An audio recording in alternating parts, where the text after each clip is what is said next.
Bom dia, está no ar mais um Lances News da cidade de Natal RN. Bom, me chamo Júlia Barros e em nosso quadro de entrevistas de hoje entenda um pouco mais sobre o Covid-19 e a experiência de uma cidadã que fez o tratamento dele. Bom, como a maioria da população já sabe, o Covid-19, segundo o Ministério da Saúde, é causado pelo SARS-CoV-2 e que apresenta um quadro clínico que varia de infecções assintomáticas a infecções graves respiratórias.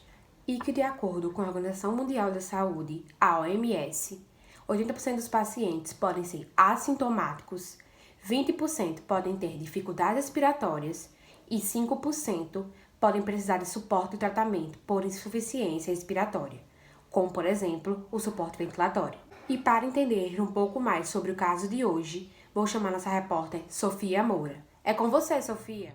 Bom dia, Júlia. Bom dia, telespectadores. Então, como todos sabem da nossa situação atual de quarentena, nós do jornal Noce News optamos por mandar algumas perguntas para a nossa entrevistada de hoje, Nádia Larissa, que é graduante do curso de enfermagem na Unifacex. Bom dia, Nádia. Agora é com você. Nos informe como foi sua trajetória de tratamento contra o coronavírus, respondendo às nossas perguntas. Bom dia, Sofia. Bom dia, pessoal de casa. Então, vou começar respondendo aqui essas perguntas e conto melhor sobre o meu tratamento. Bom, meus primeiros sintomas foram espirros, onde depois veio a dor de cabeça e a garganta arranhando. A garganta não doía, mas tinha uns leves arranhões. Depois veio a tosse, a falta de ar, febril, moleza no corpo e a perda do paladar. Tive apenas um pouquinho da perda do olfato, porém não muito. E quando eu comecei com as tosses e a falta de ar, senti a necessidade de procurar o hospital para ser avaliada.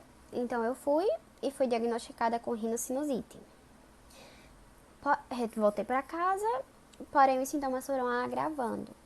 E procurei novamente o hospital, onde eu fiz raio-x e o hemograma e já meio que acusou. Então foi passado o exame, onde depois de alguns dias eu fiz e testei positivo. Como minha mãe que estava comigo o tempo todo, ela começou a sentir dor de cabeça. E como eu já tinha testado positivo, ela ficou preocupada. Então veio a dor de cabeça, a moleza no corpo. Foram só esses sintomas. Não cheguei a ficar internada, porém, eu precisava estar indo para oxigenação, pois como sou asmática, eu sentia muita falta de ar. Graças a Deus não apresento nenhuma sequela, porém às vezes ainda sinto alguns dos sintomas, principalmente aquela depressão.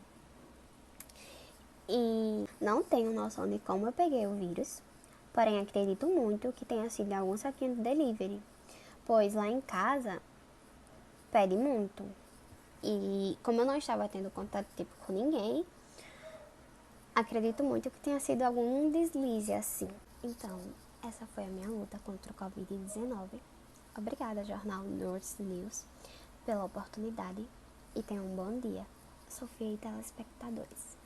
Obrigada, Nádia, pelo depoimento e obrigada, repórter Sofia, pela reportagem. Então, para que vocês de casa entendam um pouco mais sobre o Covid-19, vou chamar a doutora Gabriela Lira, especialista em infectologia, que vai falar pra gente um pouquinho mais sobre o Covid.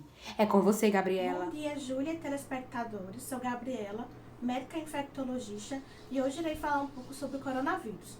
É uma doença viral de fácil transmissão pelo espirro, saliva e o contato com objetos sujos ao serem levados à boca e aos olhos. Dessa forma, é necessário a constante higienização das mãos com água e sabão e álcool 70, como também cobrir a boca e o nariz ao espirrar. Além disso, se você estiver se sentindo mal, fique em isolamento em casa. O vírus foi identificado pela primeira vez em 1960 e desde então foram descobertas novas 7 mutações, sendo as mais comuns o SARS-CoV, o MERS-CoV e o SARS-CoV-2, onde este último vem causando a pandemia em que estamos vivendo atualmente. Além disso, acredita-se que o contágio do vírus em humanos se deu a partir do convívio ou alimentação de animais silvestres. Desta forma, muito obrigada pela oportunidade de explanar um pouco sobre esse assunto e, além de tudo, se previne. Muito obrigada, doutora Gabriela, pela colocação. Espero que nossos telespectadores tenham entendido um pouco mais sobre a pandemia que estamos passando. E para finalizar, vou chamar Ana Carolina, pesquisadora do IBPA, Instituto Brasileiro de Pesquisa e Análise de Dados, para que ela acrescente um pouco mais de seus estudos à nossa pauta de hoje. Há pouco mais de 100 anos atrás, uma pandemia atingiu o mundo todo e mudou a rotina de vários países. A gripe espanhola, doença causada pelo vírus influenza e é considerada uma das doenças mais letais da história. Estima-se que 600 milhões de pessoas tenham contraído a doença, um terço da população da época. O número de mortos é estimado entre 20 a 50 milhões de pessoas. Assim, a doença se alastrou de forma devastadora e apresentou situações muito semelhantes à vividas atualmente pela pandemia do coronavírus, sendo a rápida disseminação. Por conta do mundo globalizado e conectado pelos meios de transportes, o novo coronavírus saiu da China e se espalhou pelo mundo todo. Em 1918, apesar da dificuldade da conexão entre os países, a guerra provocou o deslocamento e contato de tropas de diversas partes do mundo. E ao voltar para casa, os soldados doentes levaram o vírus para seus países de origem. Além do mais, os dois vírus são altamente transmissíveis. As mortes de todas as faixas etárias. Apesar do coronavírus ser mais perigoso para idosos e pessoas com doenças crônicas, como hipertensão, diabetes e asma, muitas pessoas jovens e saudáveis já morreram pela doença.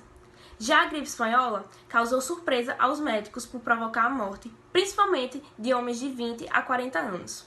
Normalmente, os idosos que eram as maiores vítimas da gripe. A paralisação do mundo. Atualmente, a recomendação da OMS, Organização Mundial de Saúde, contra o Covid é o isolamento social de todas as pessoas como forma de evitar o colapso do sistema de saúde. A quarentena tem esvaziado ruas e mudado a rotina do mundo todo. Na época da gripe espanhola, o governo não recomendou o isolamento social e paralisação de atividades econômicas e sociais. Mas, naturalmente, os serviços básicos, como correios, mercado e transportes, foram afetados, pois os carteiros comerciantes e entregadores estavam doentes.